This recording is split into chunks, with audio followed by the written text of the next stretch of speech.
existe, la censura no. Censura y promoción de la autocensura, quema de libros, violencia contra periodistas, escritores y artistas fueron los métodos que utilizó el terror para intentar borrar la cultura. Entre otras cosas, la dictadura puso en marcha un plan de eliminación de libros que funcionó bajo la órbita de los ministerios de Educación y Cultura.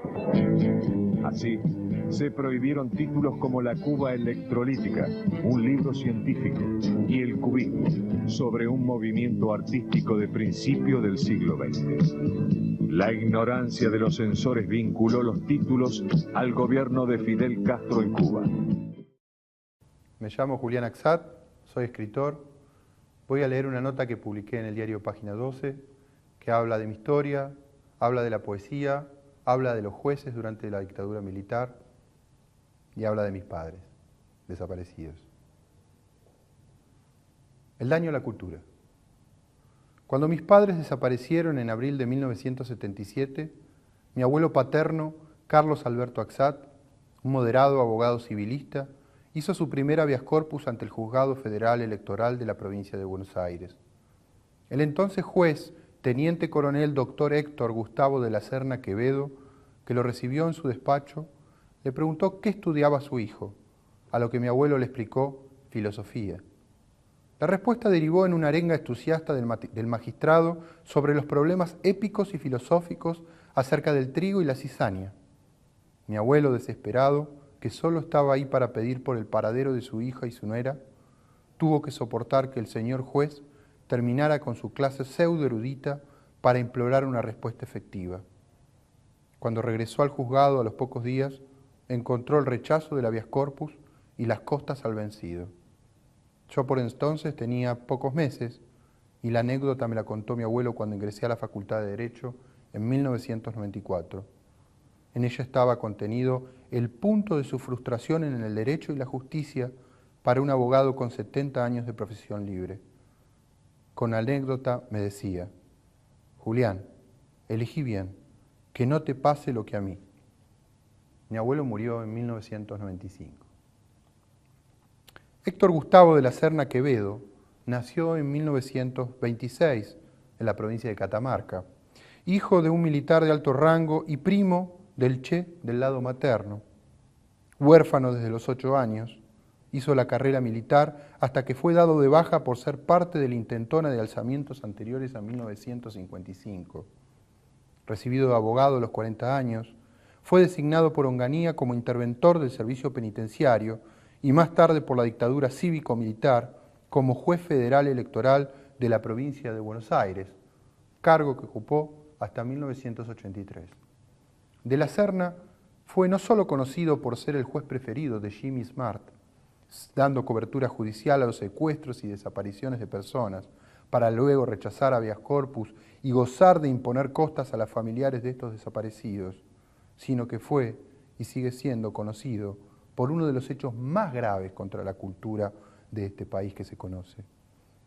A eso de las 9:30 de la mañana del 7 de diciembre de 1978, los depósitos del Centro Editor de América Latina en Avellaneda fueron allanados y clausurados bajo acusación de infringir la Ley 20840. Por entonces, el valiente editor Boris Spivakov, junto con su abogado, se atrevieron a dirigirse hasta el despacho de la Serna para evitar el atropello, pero allí, atónitos, recibieron una filípica sobre la filología de la digregación social, fundamento que se materializó en el decomiso del 30 de agosto de 1980 en un terreno baldío de Sarandí, en el conurbano bonaerense, donde 1,5 millones de libros ardieron frente a la mirada del propio de la Serna. El acta judicial firmada y sellada por de la Serna, que ordena la quema de 1,5 millones de libros, fue rescatada hace pocos meses gracias al trabajo de archivo del grupo La Grieta de la ciudad de La Plata, encabezado esta vez por Gabriela Peslevi. Como diría Walter Benjamin, el documento judicial firmado por de la Serna representa toda una pieza de la barbarie, que es a su vez la que expone la negación, destrucción cultural de la dictadura hacia determinados libros, entre los que figuraban Marx, Lenin, Mao, Sartre, Cortázar, García Márquez, pero especialmente libros infantiles como los de Elsa Bonnerman o María Elena Walsh. La investigación llevada a cabo por Peslevi me llevó a otros lugares interesantes. Si uno googlea Héctor Gustavo de la Serna, lo primero que encuentra es el típico homenaje que el diario El Día de La Plata hace a los personajes de su ciudad, en los que nunca se distingue al héroe del villano. De allí que pasó desapercibido el fallecimiento de la Serna, ocurrido el día 8 de abril del año 2012, el cual tuvo un recordatorio montaje donde aparece como poeta, docente y filósofo, pero nada se dice sobre su nefasto rol de juez.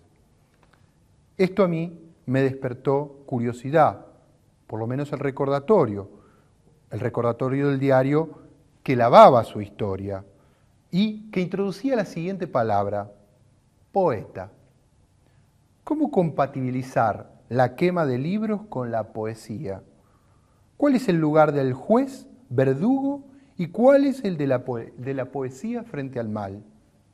La poesía y el derecho son dos lugares que a mí me obsesionan, y de la Serna no solo había rechazado el habeas corpus de mis padres, sino que además se decía abogado y poeta. Si la pieza judicial firmada por de la Serna, que ordenaba la quema de 1,5 millones de libros, se trata de una pieza arqueológica que refleja todo el lugar de la barbarie cultural argentina, entonces hallar el libro de poesía firmado por ese mismo autor representa el fin de la palabra poética o el lugar donde la maldad y la ignorancia coincidían. Como detective literario, salí en búsqueda de la poesía de la Serna. No figuraba en catálogos de internet. Recorrí librerías de viejo, consulté en bibliotecas especializadas, hasta que di con el único ejemplar de Poesía y Meditación, Ediciones Almafuerte, año 1996. Autor, Eduardo de la Serna. La tapa lleva la imagen de la bóveda de la Catedral Platense, por lo que ya se aprecia un tono cruzado y en la solapa la siguiente caracterización. Crítico preocupado por las ideas disolventes en que se ha encarnado la sociedad. La serie de versos son de una lírica confesional trillada, hálito meditabundo de un burócrata jubilado que se paga una edición para despuntar culpas y rendir cuentas con los fantasmas que lo persiguen y ante los que se justifica. Basten este puñado de palabras que reflejan el resto. ¿Quién conociera el peso de la historia y su incidencia en el vivir futuro? Con su irrumpir en varias direcciones, con tanto polvo sedimentando el alma, con tanta pena crucificando al hombre en inseguridad sin concesiones, ¿quién pudiera desentrañar la suerte del angustiado permanentemente? Un profundo arcaño señorea el mundo, y el torrente del tiempo, vida y muerte, en medio de nuestro acaecer fecundo, se repite absurdo, obstinadamente, escribir y borrar acto seguido en el cuaderno de sufrir y el llanto, sin reparar en el que sufre tanto. Estas son las palabras del juez quemador de libros, ahora poeta. Alguna vez me detuve en la poesía del latinista Carlos Alberto Di Sandro, o me obsesiona dar algún día con el inhallable libro de poesía firmado por Eduardo Emilio Macera, y que Claudio Uriarte, su biógrafo, se cansó y se develó en buscar.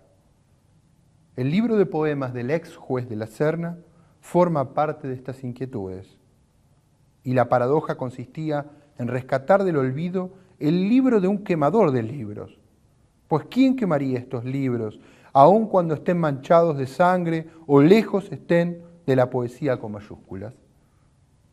Cuando mi abuelo me contó la anécdota de su frustración ante el juez de la Serna, entonces yo decidí ser abogado, pero también elegí la poesía.